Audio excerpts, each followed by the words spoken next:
It's recording. Yeah. The idea that I have is the build up of fear against such things as death or insanity are actually kind of like a ploy. You know, it's a very very risky thing to fuck with because like, man, what if you're wrong? But like the societal view is that when you start thinking for yourself and you start thinking like underneath all the things that are happening, you're at risk. So I recognize the risk, but here's my conspiracy theory. Conspiracy theories are always bad news, right? When it comes to like your relationship to the government or the relationship to the rest of society, it's always a bad idea to explore a conspiracy theory. Supposedly, Yeah, mine is that supposedly. these ideas are put in place specifically because of that, because they don't want you to know the truth. And my conspiracy theory, the thing that comes into my head that I don't really like develop or like work on or anything, it's just there, is that people that are described as talented or gifted or artistic are actually in touch with something underneath the radar. It's not their it's not theirs. It's not personal. And I think that most artists that can get close to where their motivation comes from would agree that this is something that is supposed to be shared and that you don't actually get to take credit for. You're in touch with something.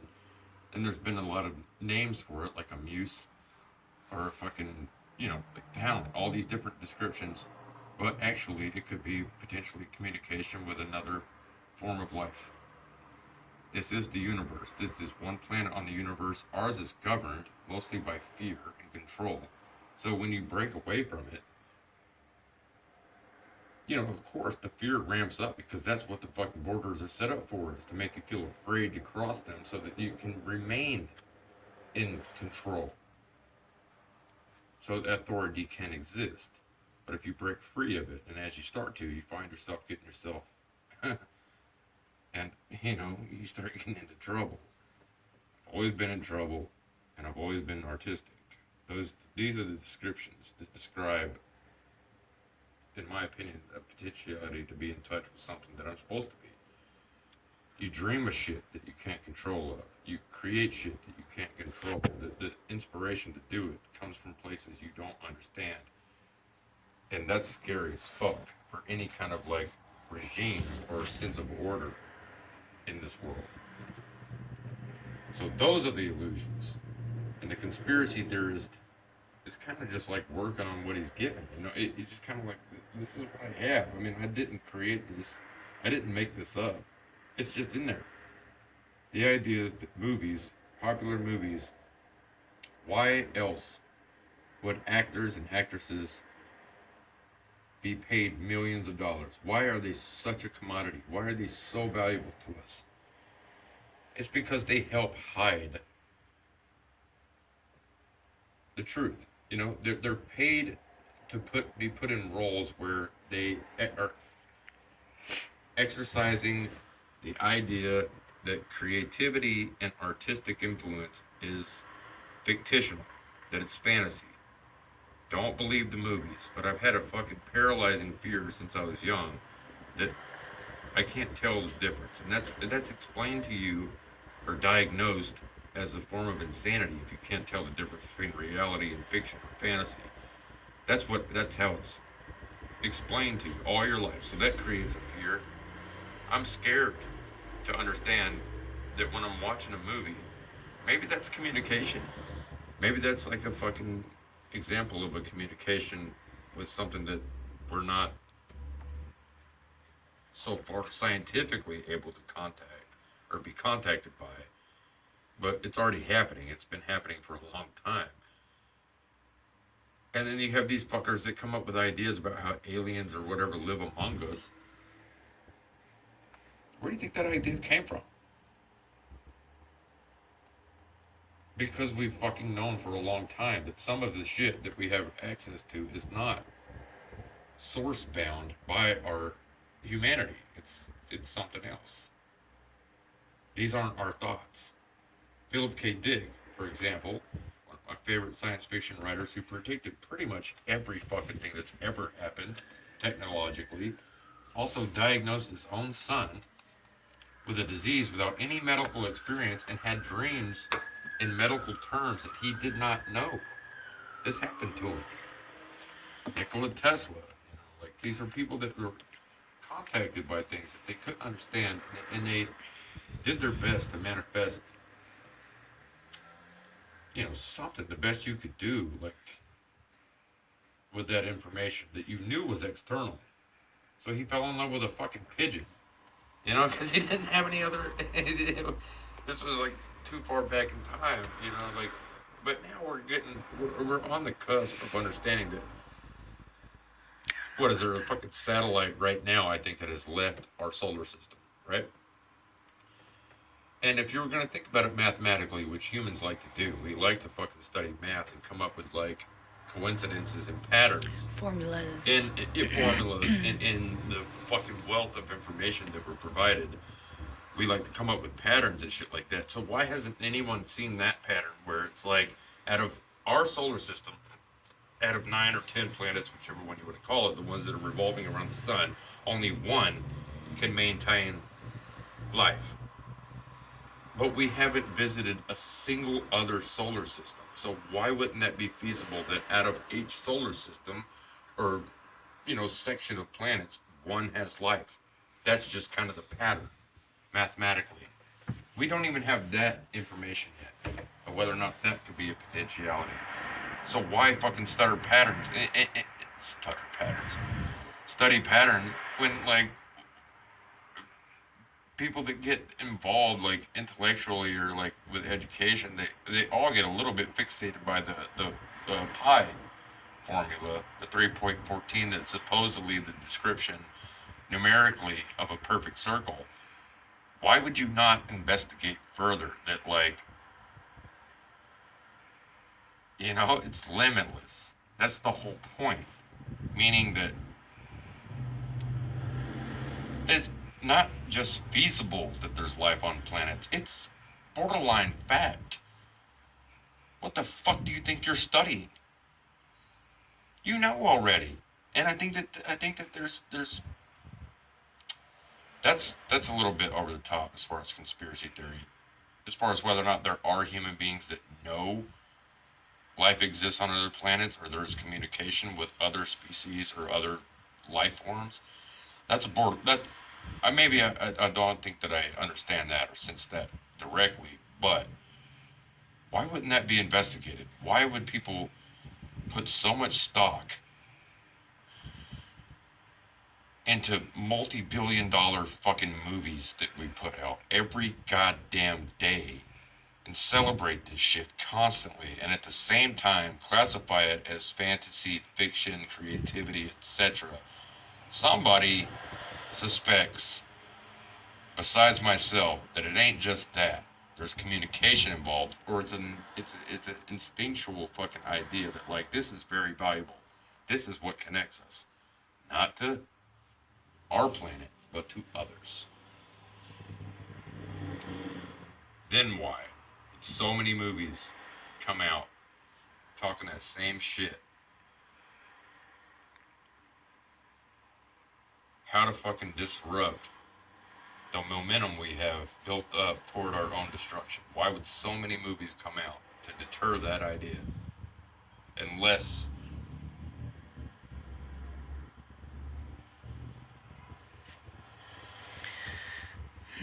right? I often think about the idea that, like, funds for education are being cut, but for, like, sports teams, like, they get paid millions and millions of dollars a year to entertain the people, to keep them dumb and to keep looking at the screen. But, like, education and learning about, like, the earth and, like, it's not celebrated. No. The people, the mass peoples need to be kept dumb. We're moving into a phase of learning and education where being able to think about something and wonder about it, and then immediately being able to find an answer to it, Right. the internet, is here now. People are becoming wiser. People are becoming more connected. But it's still what you get. But the powers that be, the government or whatever, look what they just did, because they realized, because Those are they realize pacifiers, what's though. happening. They're busting ass, and like, I don't know the fucking details, so I'm gonna say the term, but I don't know a lot about it. But slave labor or child labor, these are real things. I don't have any experience with them personally, but I suspect that, like, why would we put so much effort and so much, like, of a potential uprising versus, why would we commit such a crime unless we were protecting something? What are we protecting? To keep people dumbed down and staring at their fucking phones. Like, everything is right here. It's all there for you. You don't need to know anything else. You have access to the entire planet, to everyone's thoughts and feelings. You have everything you ever wanted. Don't you? Don't you? And it's a fucking bummer that, like, people like you and I, people like you and I who are considered free thinkers are also considered less value, because don't give in to, like, the mortgage that I have to pay for the next 30 years, Exactly. the job that I have to go to 5 days a week, 9 to 5, that I fucking I work in hate, a fucking to dark pay bar. for that. Like, those people are finding their words. That's what I think. Yeah. Not only that, but it's a little bit more than that. I'm also, and admittedly, I mean, everybody's, of course, entitled to their own opinion, but I am borderline, like, risking my life in the things that I am involved in lately. Do you have a smoke? It's under your butt. It's under your butt. On my butt. Here's something that I know. It's because of societal standards and shit like that I understand before I even say it, that I'm gonna sound like any other motherfucker that talks shit against their own affliction. But I believe that part of my alcoholism has to do with the kind of it's not an obsession. It seems to be pretty determined pursuit of a fucking truth that undermines what I'm told. You know, I've always had a problem with authority and all these kind of expressions, but I also have a problem with the idea that I can become mentally unhealthy for undermining such fucking organized ideas about how this fucking world works. And it's taken me a lot, and I've risked a lot, and I continue to do that. And it's the most problematic part of my so-called single existence is that I drink fucking damn near constantly lately because I can't unravel or get underneath or beside or over these fucked up ideas that have led us into the position that we're in now. It bothers me. I really think that there's a pursuit of mythology, witchcraft, whatever the fuck it takes to get you off the beaten path. It really needs to be fucking pursued. And I'm risking a lot. And I recognize that shit on a daily basis. Sometimes it makes me angry. Because I could potentially fucking hurt myself in that pursuit.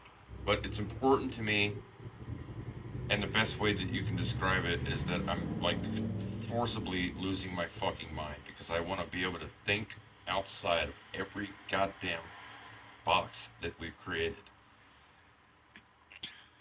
When you're sober, do you... Or put into place. When I'm sober, I'm sensible, and I'm fucking polite, and I'm well-mannered, and I understand how to function amongst society well. But is that the fucking right thing to do? Look what we have going on here. It's a bummer though that like in your sober mind, in my sober mind, that's why I drink the way I do. I conform. that is like human nature is to conform. I mean, that's just, of course. And it's not invaluable. It just depends on what we're But conforming to. it creates like monotony. Like everything's the same. We build like subdivisions where every single house is the fucking same. You go into one house, then you know how to like get around the house across the street. Across the street and 7 houses down. You know how to get around. Sure. That's a project we're working on. It's a fucking bummer though Repetition. that like Fuck off. no, it's a fucking bummer though that like the means to escape that is also gonna kill you. Yeah. It's also, supposedly. It's also gonna deteriorate your body. I have to relearn every single thing about myself because of these motherfucking standards that have been put into place where like everything is telling me every goddamn day I have to live in fear. That's what I have to do. If you do what you're doing, if you drink every goddamn day, if you smoke cigarettes every fucking day, you're gonna die. Yeah, you're gonna fucking die, period. So I'm having to be forced to live in some kind of fear of my freedom. To fucking get underneath this motherfucking standard. You know what I mean? Because that's exactly what it does. If I do what I keep doing, I keep talking the shit that I'm talking, I'm gonna end up a fucking bum. I'm gonna end up homeless, drinking myself to death on this fucking street. That's not true. It's not true. But everything has to be weighed, you know, and everything has to be fucking categorized and fucking organized and shit because that's how the fucking whatever, the fucking nations profit off each other and go to war all the time and fucking keep themselves competitive and fucked up. It's because they don't just let the fucking thing be, and I guarantee you that would be the goddamn cure. It's not to hire a fucking psychologist or go to fucking detox. It would be to fucking let go of the goddamn fight. Talk to Just people. stop Talk to people. fucking with each other like that. Nobody is gonna come out ahead. We all live and die. It's that fight, it's that competition, it's that fucking struggle that we think that we're underneath that puts people in positions of hurting themselves and hurting others. Stop it. If the whole world was sympathetic toward my problem, my addiction, I guarantee it would fucking clear off like a fucking fog. It would just... The problem be is that pissed away. people are There's no- scared. Yes, and I don't want to be. I don't want to fucking... So then you're an outcast because that ain't changing anytime soon. And an addict. Apparently. Because I don't want to be afraid. I don't think that that's something I want to contribute to. I don't want to die. I'm not suicidal. I'm not self-destructive. I just don't want to contribute to that motherfucking study of fear. And time being is like something that we can see linearly and potentially ruined. We could potentially ruin our fucking trajectory. It's bullshit. The closer I get to it, the more in danger I feel. Sure. I think about it just about every fucking day. I've never been so afraid of dying. Cancer, fucking everything else, but it's like, dude, I know what's up. It's because I'm trying to look underneath the fucking surface. And it makes me afraid, because that's the way I was taught. For centuries, you know, we've been taught to be afraid of this existence. Because we don't understand it, so fuck that. Cheers then. See you. Cheers then. Oh, done?